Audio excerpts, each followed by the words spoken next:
Warangal MGM హాస్పిటల్ని collector Satyasaradadevi ఆకస్మిక తనిఖీ చేశారు. హాస్పిటల్లోని పలు సమస్యలను స్వయంగా తెలుసుకున్నారు. ఎమర్జెన్సీ వార్డ్, నర్సింగ్ హాస్టల్ను చూసి అసహనం వ్యక్తం చేశారు.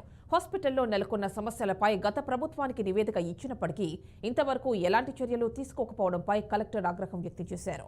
హాస్పిటల్ను పరిశీలించిన తర్వాత సూపరింటెండెంట్ చంద్రశేఖర్తో కలిసి కలెక్టర్ సమీక్ష సమావేశం నిర్వహించారు. మనకు గత ప్రభుత్వం ఉన్నప్పుడు ఈ కొత్త హాస్పిటల్ కడతామని చెప్పేసి మనకు ఏ ఫండ్ కూడా ఇవ్వలేదు ఇప్పటివరకు.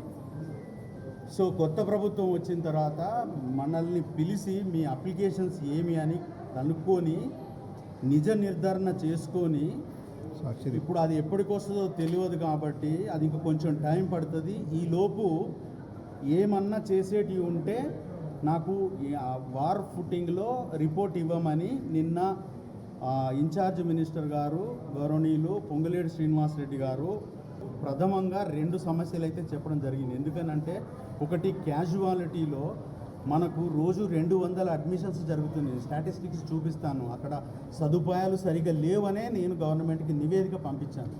దాన్ని ఎక్స్పాండ్ చేయాల్సింది ఉండింది. గత ప్రభుత్వంలో గత సూపరింటెండెంట్ ఉన్నప్పుడు దానికి 50 లక్షల శాంక్షన్ అయిన డిఎంఎఫ్టీ ఫండ్ కింద ఆ వర్క్ ఇంతవరకు చేయలే. ఆ కాంట్రాక్టర్కి లెటర్ పెడితే